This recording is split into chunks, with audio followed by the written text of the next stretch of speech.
Hello, welcome to Foreign Policy Focus. This is episode 196, and I'm the show's host, Kyle. Got a lot to talk about in today's show: Saudi Arabia, Syria, Gaza. For those of you who want to share the show, foreignpolicyfocus.libsyn.com and libertarianinstitute.org. I also have show number 200 coming up next week. First, that's really awesome. It says a lot about you guys, sharing the show and recommending it to other people. Shows don't make it 200 episodes if nobody's, helping it to grow. And, got some special guests coming on the show next week to talk about the wars and stuff. So I think you'll enjoy that. I want to start today's show by talking about a story I just read on a young man in Gaza, 20 years old, who apparently dumped some sort of accelerant on himself and lit himself on fire in Gaza. I think this story should be very telling about what the situation is like living in Gaza. I mean, these people are put in a situation where there's 2 million people living in Gaza. Most of them, I think about 80% are refugees. They can't get out. The Israelis prevent them from importing critical stuff like fuel. There's blackouts like 20 hours a day. Most of the water's contaminated. They can't import concrete to rebuild their structures that have been bombed.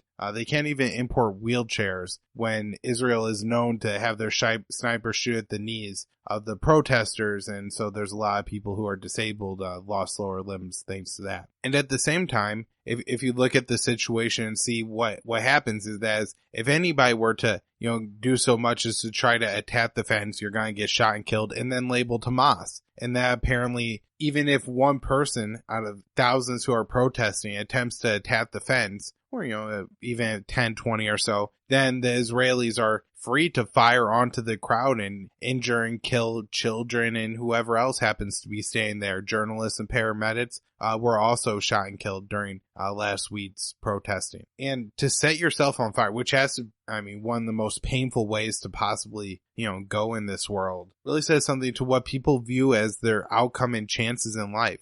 As me and Will talked about on Foreign Policy Focus 194, if you want to get the bad story here, and what we talked about there is just, 50% of the people of Gaza are unemployed, so there's no job prospects. There's really no ability to peacefully protest. There's really no international recourse, thanks in large part to the United States protecting Israel at the United Nations, and the resistance that you could put up physically typically always backfires. And so at this point, the young man here is lighting himself on fire. You're always, I think, waiting for that event, hoping that, okay, this will be enough to attract the media attention. People will say, wow, it's this bad. We have to do something about it. And look at realistically the support the United States is providing to Israel, $3.6 billion a year. The Israeli citizens of the territory of Israel get full health care, where the Palestinians who are shot in the leg, just innocent civilians protesting shot in the leg, can't even go to an Israeli hospital to seek treatment. I'm going to link to an episode of the Intercepted podcast that's hosted by Jeremy Scahill. And in that episode, there's 2 interviews, one with Ron Wyden that I'll discuss later, but one with, I believe, Norman Finkelstein, who is a writer on the Israel-Palestine conflict. He also happens to be the descendant of survivors of the Holocaust, including the Warsaw Ghetto, Auschwitz, and other concentration camps. And the point he makes in there is,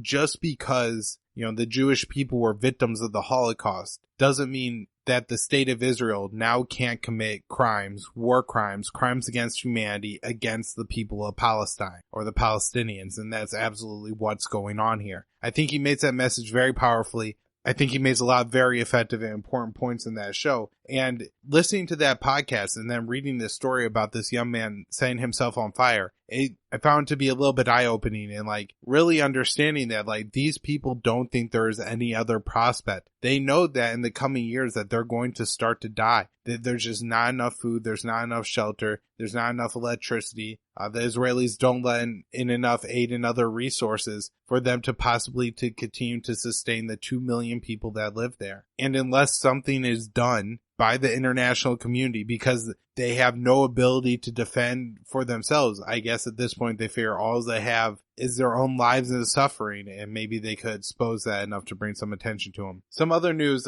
Nikki Haley at the UN vetoed a resolution that would have established a independent investigation into what occurred at the, I believe, May 14th protest where 60 Palestinians were killed. However, the UN Human Rights Committee ended up, or commission, I forget which one it is, ended up approving an international or independent investigation. It'll be interesting to see, what the investigation is actually able to turn up with, but even looking at the own IDF Twitter account, that's the Israeli Defense Force, where these are the snipers who were firing at the Palestinians, killing them and firing the tear gas canisters at them. They were saying that tying a rope to a fence is a weapon that is worthy of being killed for. I guess this brings me to one other thing I want to talk about. And the way that this narrative is always presented is that Hamas and the people who live in Gaza are so dangerous that if you don't prevent them from leaving, keeping them in their cage, in their jail, as some people call it, a concentration camp, then they're going to wreak havoc on the people of Israel. And they're such an existential threat that Israel has the right to shoot even a child pulling on that fence.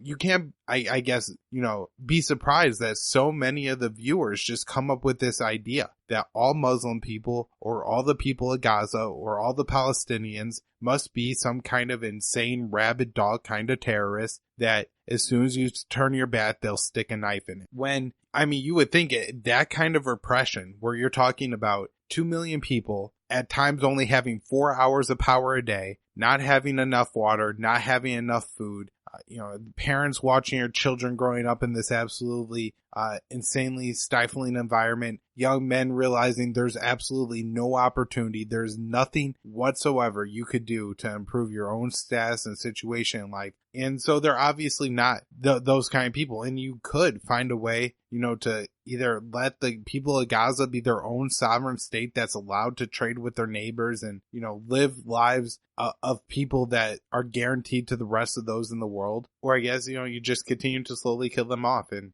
this is a real disaster here. All right, some other stuff I want to talk about. And this is another thing, how the portrayal in the mainstream media is very important. And that is, they've been talking about how Saudi Arabia is liberalizing, and you have this young crown prince of Saudi Arabia who's one day going to be king, Mohammed bin Salman. And he's something like a reformist of Sunni Islam, and he's going to save the Saudi kingdom from this Wahhabist doctrine. And what they've kind of been resting on are these two events. One is allowing a movie theater in Saudi Arabia, and then they screen like the Emoji Movie or something like that. And then the second one was they allow women to drive. Well, that's not exactly true. I think July 15th will be the day, or June 15th. Women will finally, if things continue to go as planned, be able to get driver's license. Now, it'll be interesting to see how, to what extent this happens. And right after the announcement came out last year, and everybody started celebrating for Saudi Arabia, saying, oh, look at this great reformist allowing women to drive. Of course, all the other laws still apply in Saudi Arabia. It continues to carry out executions at a very high rate. They only receive praise from the media. Now, 7 women activists were recently detained by Saudi Arabia. I think a couple of those were even living abroad. They were actually kidnapped and brought back to Saudi Arabia.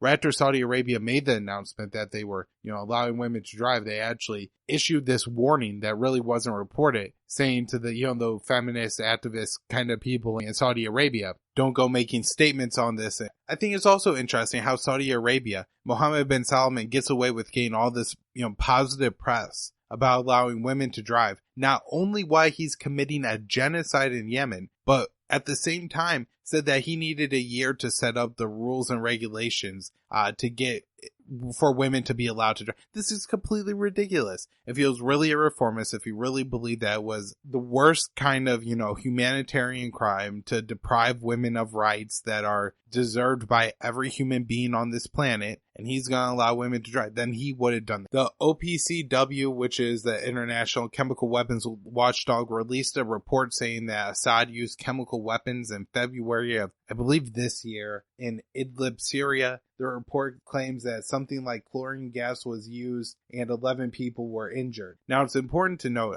that Moon of Alabama published a really good article that I'll link to in the show notes page debunking this report. There's several problems with this report. One, only 11 people were injured, and so it would be kind of odd for Assad to use chemical weapons, which, as we discussed in the past on this show, are the one things that will trigger an international response and allow Western countries to bomb his targets in Yemen or in Syria. It was also in a location in Idlib that's not easy to access to. There wasn't any obvious military targets there, and it wasn't of any strategic value. In fact, the OPCW says 11 civilians were injured, just guys hanging out in the basement. And so again, this seems kind of crazy. Also, I believe a Syrian or a Russian jet was shot down around this time in Idlib, and so again, there's really no military value to hitting this target. So Assad's going to risk one of his helicopters, fly it over Idlib, where he knows the rebels have adequate defense systems, aerial defense systems, and could possibly shot down the helicopter. Not to mention that if they had shot down the helicopter and then won the drums with chlorine and they managed to survive, that would be pretty near irrefutable proof that Assad is using chemical weapons. So Assad takes all these risks to drop chemical weapons, not even kill anybody. It doesn't make any sense. And also, apparently, some of the samples tested very high for the chemicals you would find if chlorine gas was used, but it appeared that the chemicals were more dumped on the site rather than dispersed through a chemical gas can. Another note, this is something I messed up on a couple weeks ago, and that is, I read a report that said all the rebels were defeated in the areas around Damascus. This was true. I thought that meant including the Islamic State rebels. It did not. The Islamic State is still holding on to territory in the Yarmouk. That's a Palestinian refugee camp that's outside Damascus. I mean, I'm saying it's a refugee camp has to change a little bit because it's been there for so long. And so many of the people, I'm sure, were actually born in Syria and not Palestine. But the rebels continue to hold out there, the ISIS guys.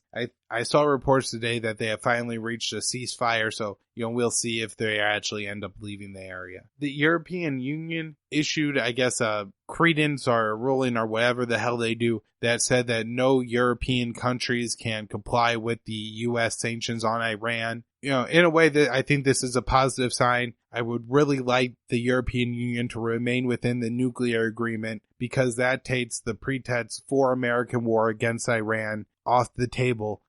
In large part, if Iran continues to comply with that nuclear agreement. So let's hope that enough European countries are willing to continue to do business with Iran, even though a very large and powerful market and world power, the United States, is trying to prevent them from doing so. Gina Haspel was confirmed as CIA director. She is the torturer. There was a very good conversation on that same Intercepted podcast with Finkelstein. Rod Wyden, senator, who's on the Intelligence Committee, discussed. I believe the interview actually occurred before Haspel was confirmed, just on torture and how the politics of that work out in D.C. It's very interesting and very much worth watching. I think there Wyden does apply that Gina Haspel was more involved with the destruction of the evidence of the torture program than she likes to claim. Afghanistan news. On the Friday show of last week, I discussed how the Taliban had invaded Farah City and were attempting to seize that province capital from the Afghan government. It does look like the Taliban have withdrawn from the city. There's some reports that they were able to capture some weapons along the way. 8 were killed at a cricket match in the Nangarhar province of Afghanistan. The Taliban pretty quickly came out and said that this definitely wasn't us. I'm not sure. Maybe there's some kind of agreement where the Taliban won't attack cricket matches for whatever reason. But ISIS-K operates heavily in the Nangarhar province and could be the ones behind this attack. It did seem to target some leadership of the Nangarhar province. I saw a report that the United Kingdom is looking to send troops to Afghanistan.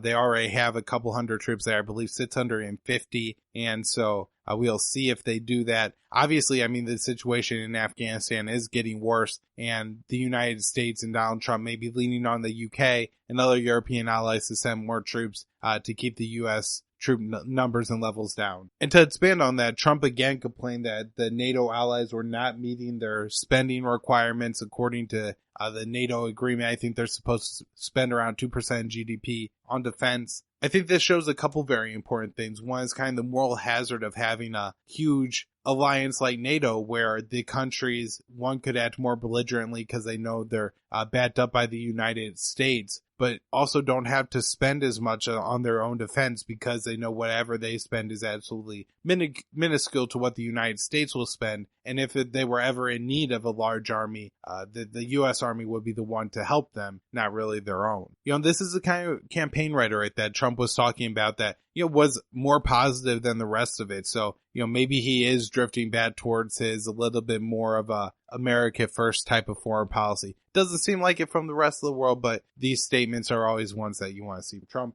Sergei Skripal, who was the former Russian spy who was a double agent supporting the UK, then prisoner of Russia, then released and sent to the UK, and a couple months ago, along with his daughter, was apparently poisoned by what they initially called a Novichok agent, which was some kind of super Russian nerve agent. However, both him and his daughter have made recoveries from their poisoning, and so, it's really interesting how this case, one, has now been deemed suddenly less important when at one point the United States was expelling dozens of Russian ambassadors and diplomats from the United States. And now is, not even a story discussed in the news when this guy gets released from the hospital, which certainly seems to suggest that it wasn't poisoned by all that serious of a nerve agent, and it wasn't this ultimate evil Russian Soviet nerve agent that they like to claim in the beginning. All right, this will be a little bit of a short show today. My allergies are really bad. I had to record the show in a bunch of small chunks and edit it all together, so I hope it comes out all right.